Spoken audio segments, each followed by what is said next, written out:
All right, guys, we are here at chapter 2. This is kind of one of the unique chapters in that we touch on it briefly, but don't spend a ton of time covering what I would call the macro level of HR. So we'll talk about that in just a minute. First, human resource strategy and planning. I've said this before. Say it again. You cannot serve a business until you learn a business. That is its language, its politics, its history, its marketplace, competitors, suppliers, customers, everything. Its culture. There's a formal organization which you can find on a website. This is who's in charge. But there's also an informal organization which you can't find without actually being there, and that's how things actually get done. So important to take time to learn that. Again, a reminder, HR is a support business function. It's not the center of the universe. It exists to make the business better. And finally, as I said, this is our introduction to macro level HR. It's going to be the introduction, the content, and the conclusion all in a few minutes. The reason for that is most people, when they go through an HR program, they're going to go in and they're going to support the business, usually at a high level. But the things we're going to walk through really quick are typically what you'd find in an HR manager role. The reason I want to cover it is because a lot of people will go into firms with somewhere between 50 and 1,000 people, and they are the HR department, or else you're an entrepreneur, or you run your own business, or it's a small business, and this then falls to you. So let's kind of go over the sequence here to start with.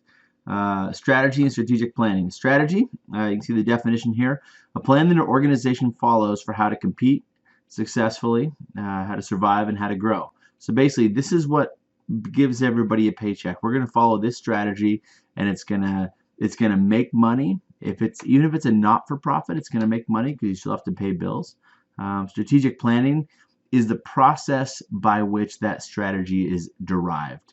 So defining the strategy, allocating resources toward the strategy, deciding we're going to do A, we're not going to do B. That is strategic planning. Once you have a strategy down, which stems from the organizational mission, then you can begin to align your HR function beside that. So the mission, the core reason for the existence of the organization, what makes it unique. That is, what do you do? Like why are we here? You can't say our mission is to make money. You have to answer that question with, this is how. We're going to make money by doing what specifically. That's the organizational mission. A comment on your boss. If you're in HR, usually that's the CEO or some kind of a director, or ultimately there's a series of bosses that takes you up to the CEO. So this is kind of what I've observed over the years. About 80% of your job, they don't actually care about. You're there to get some things done, get those things done. That's fine. They expect you to do that. 100% of your lingo, they won't care about. If you're an HR person and you say, we haven't covered this yet, but if you say the Family Medical Leave Act or the Civil Rights Act or an HR scorecard or the HR database or an onboarding system, they don't care. They don't know. They don't care. Usually CEOs, especially entrepreneurial CEOs, think Steve Jobs, Bill Gates, people like that who have built a company, they got there kind of by making good decisions, a little bit of luck, maybe a lot of luck, and trusting their gut, not just the people around them. So in order to actually change anything, in order to get what you want done, you have to learn the language that they care about. You have to use the metrics that they care about. If you have a CEO that's talking about product development over and over and over, like we have to do this, innovation, invention, product development, then those are the things that you begin to talk about. And what that does is that basically allows you to earn the right to be heard, so you can actually make some of the changes that you think need to happen.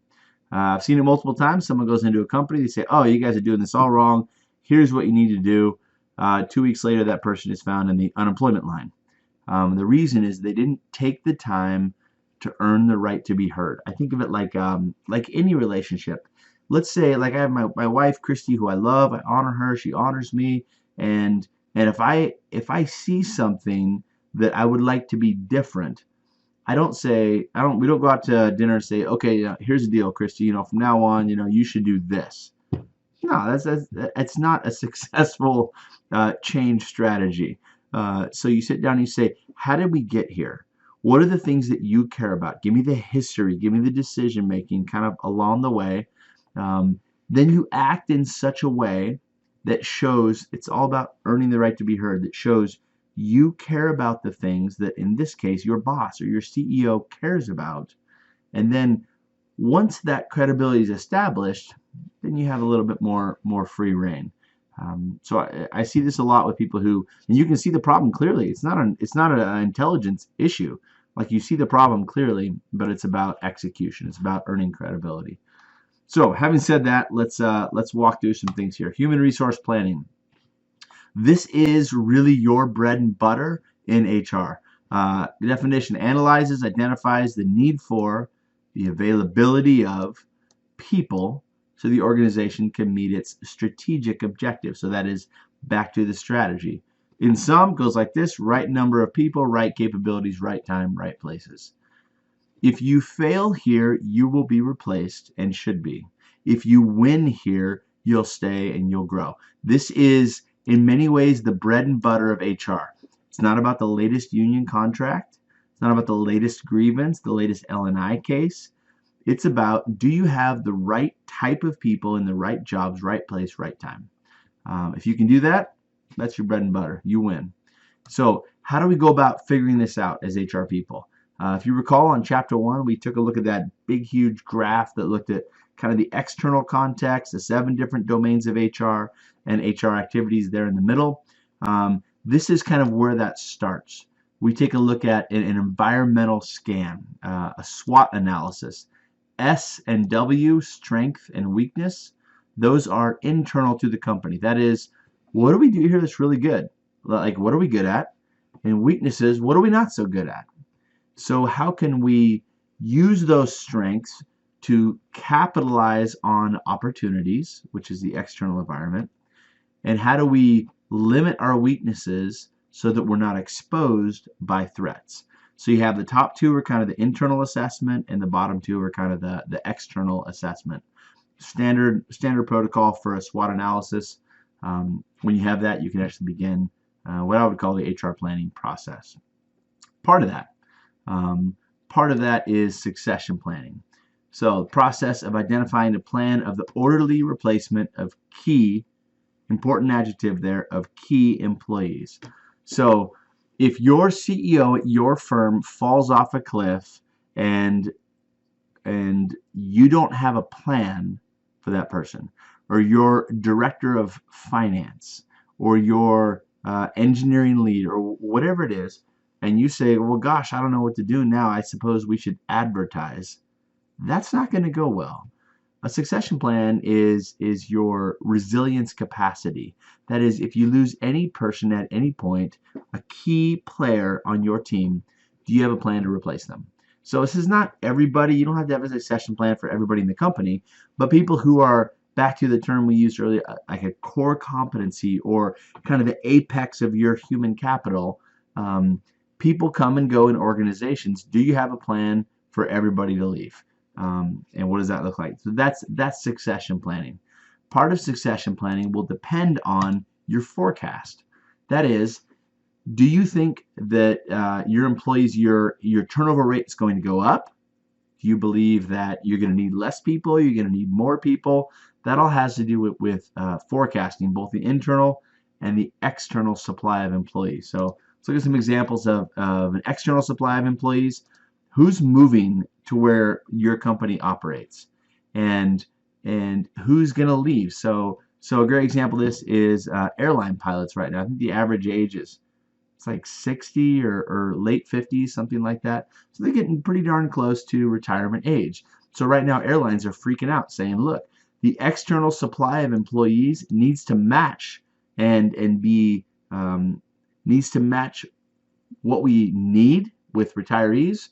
as well as a standard set of attrition, whatever that looks like, of turnover rate. So who's moving into the area, who's coming into the workforce, who's going into graduate schools or undergraduate institutions. Central is actually a really neat place for pilots. And so you have Alaska Airlines and Horizon and a lot of regionals staring at us going, you guys are the future, and we need you. So anyway, a lot of different areas and pieces of data that would affect the external supply of employees. But the bottom line is, at a macro level, at an HR director level, at what's called a CHRO, with a Chief Human Resource Officer, this is what they're looking at. Constantly saying, are we going to have enough people with the right kind of talent when we actually need them?